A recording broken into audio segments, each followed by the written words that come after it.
Greetings. So this video is going to cover a fairly short project that is fairly straightforward, and maybe you want to try it. I don't really present my videos as tutorials, it's more of this is a thing I did. But in this case, these things are so straightforward you might actually be able to figure out how to do the thing just from watching me do it. And the answer, or the reason, rather, why, is because they're just squares! Welcome to the wonderful world of envelope pillowcases.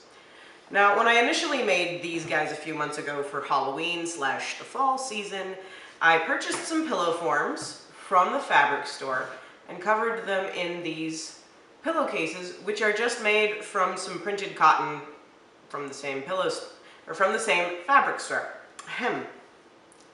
I did them as envelope pillowcases, which is the type that you see here that just has some overlapping fabric, entirely because I'm afraid of zippers, but I needed pillowcases. And now this is just where we're at.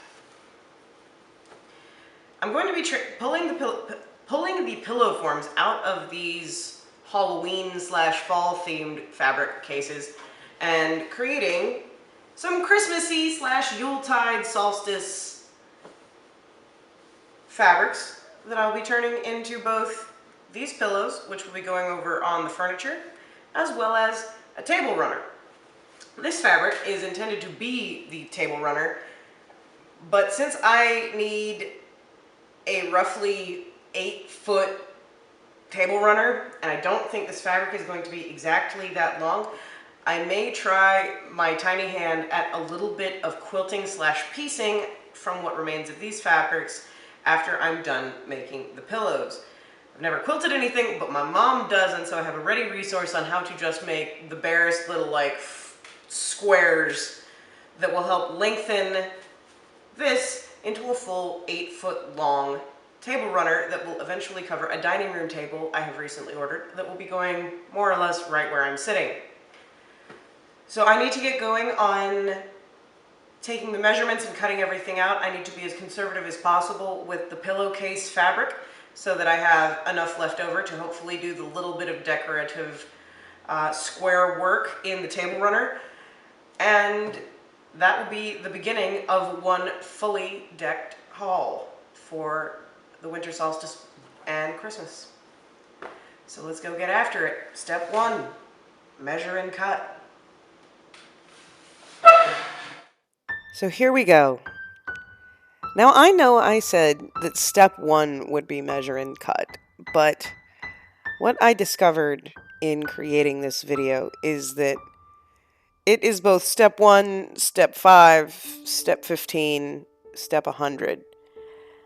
Most of this video is honestly a lot of footage of me very carefully doing my best to measure perfectly even rectangles, squares, and triangles. One day, I will buy an actual T-square that will provide me with an accurate 90-degree angle.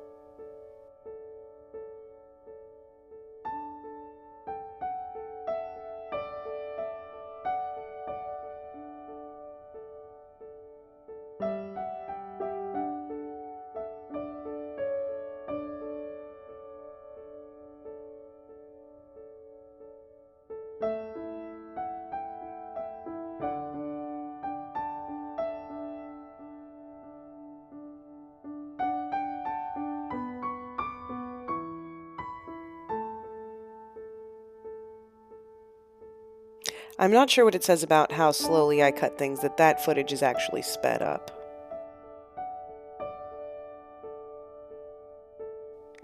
Now the pillowcases are real straightforward. You basically cut one big rectangle in the case of smaller pillows, run a zigzag stitch all the way around the edge,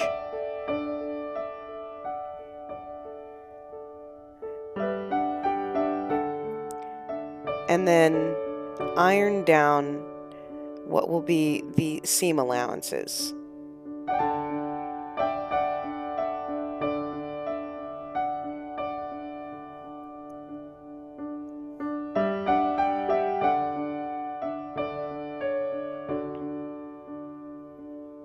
I roll these over twice once at a 1/4 inch and then a second time, which will occupy the full 1/2 inch seam allowance and provide a nice finished edge where the two flaps overlap on the back of the pillow.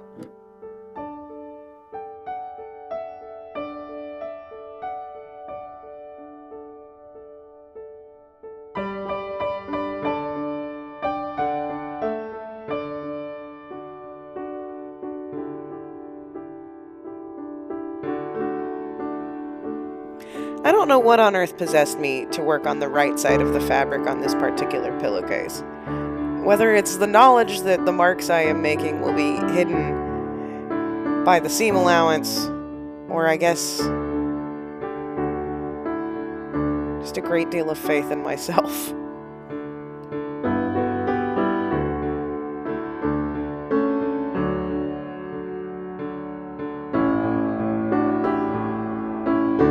Once you run the two seams up the sides, that's it. Congrats, you have made a pillowcase. So you cut out a rectangle, zigzag the edges so that they won't fray, sew the seam allowances at the edges, and then zip it up, and bam, done. I cannot imagine a more perfect first sewing project if you're just getting started and you're just not really wanting to tackle anything more complicated than a square. These are great. You can crank out many of them in a given day, and at the end you have something lovely.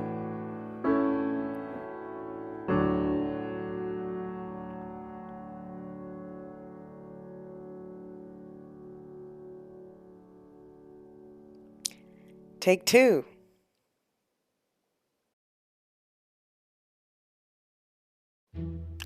It looks like this time I got my life together and am actually working on the wrong side of the fabric like you're supposed to.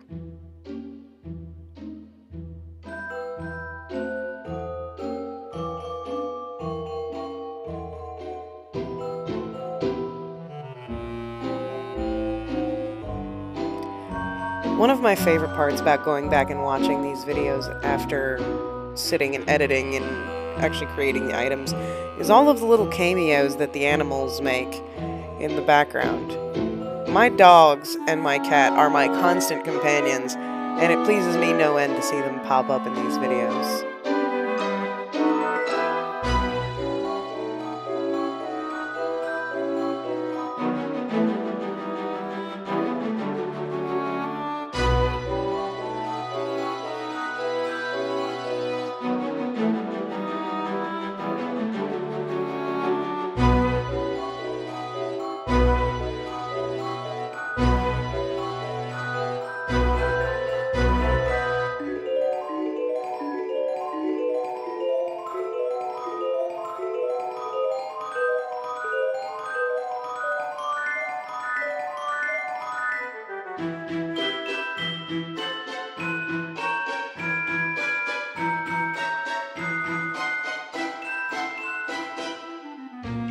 And with that, 2 pillowcases are done. Admittedly, this took a little longer than the video depicts, but honestly, not by much. To achieve these pillows, you need to know the dimensions of your pillow form. In the case of the little green ones, they are a 14-inch by 14-inch square. So on one side, you'll have a 14-inch by 14-inch square, and on the other, you will have a 14-inch wide by 14 divided by 2 is 7, plus an additional 3 on either side, so 10 inches for a rectangle that is a total of 34 inches long by 15 inches wide, because you must account for seam allowance. The longer rectangle pillow is a slightly more complicated than this, because for one, I really like the pattern to run vertically on it, and so I end up inevitably making the long rectangle from 3 smaller pieces, then stitching the whole thing together along the sides. And that's where we're at here. Bam! 3 pillows done, and this legitimately took me a single afternoon to do.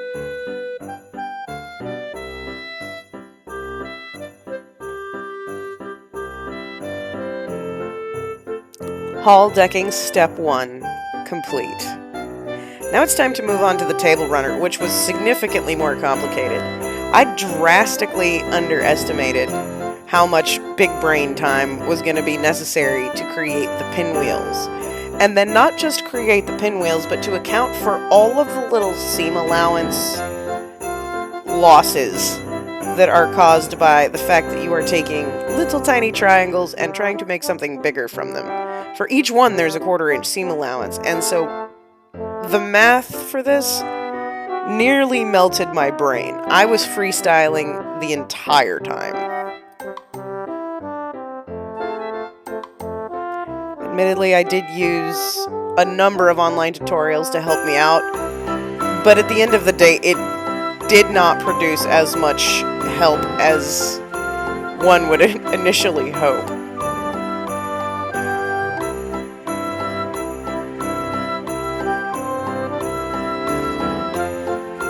Since I'm working on the wrong side of the fabric here, I'm using a ballpoint pen, which is one of my favorite fabric marking tools.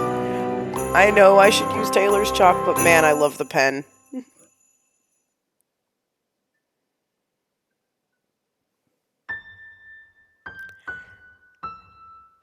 Now, because the goal is for everything to lie flat, there is an intense amount of pressing that goes into creating anything quilted.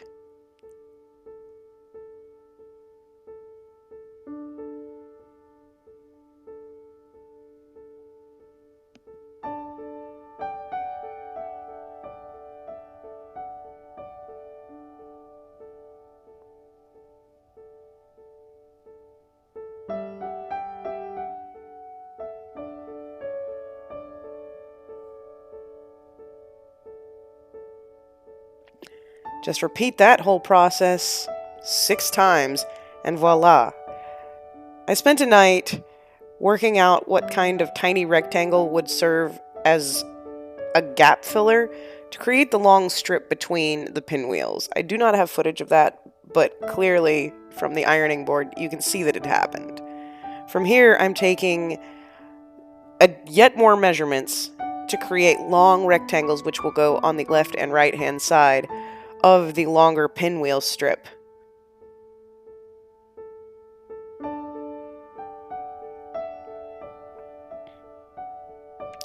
Once again, in all of this you have to account for a 1/2 inch of seam allowance on all sides.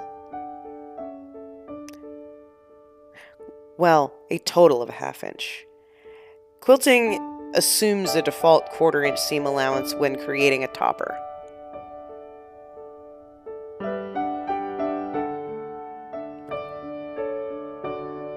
Something I would love some feedback on from anybody who knows. According to my mom, one should cut the selvage off of fabric as soon as one begins to work. However, I have a tendency to use it as a straight edge. I measure off the selvage line to make sure that everything is at a nice 90-degree angle and working from a consistent place. Do other people do this, or is this just a me thing? Is there a better way? Should I just get more tools?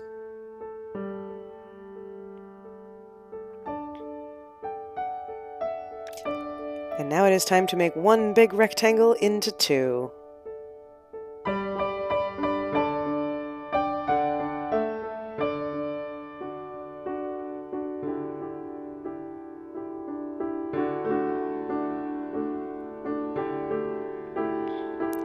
Hey everybody, check out my sweet new pin magnet.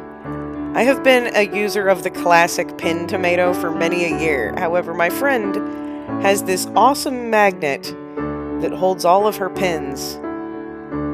And after using it, I just had to get one for myself. And I can confirm, it's amazing. If you drop pins on the floor, you can just wave this thing over the floor and they will pop right up off the ground. Okay, what we're doing here is taking the big strip of pinwheels and attaching the long sides to the rectangles you saw me create earlier. This is going to make one really big rectangle, and then I'll attach different sized rectangles that are almost squares to the long ends, thus creating an 8-foot long by 15-inch wide topper.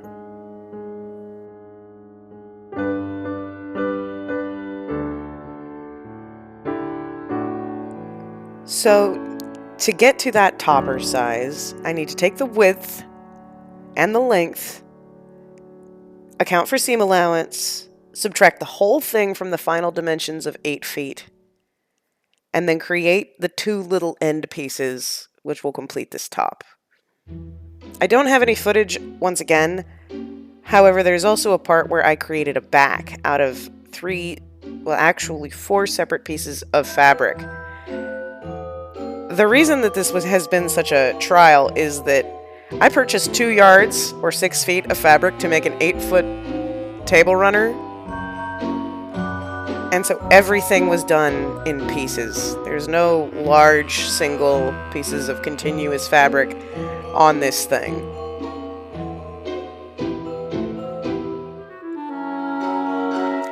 Bam, topper done. And now it's time to sew the top to the bottom. I also zigzagged around the edges to make sure that it lies nice and flat. And I am debating coming back through and quilting it down. But for the moment, voila, table runner. Between the pillows and this, my halls are feeling pretty decked, in addition to a bunch of other Christmas decorations. I'm so happy with them. So happy holidays, season's greetings, and I'll catch y'all on the other side.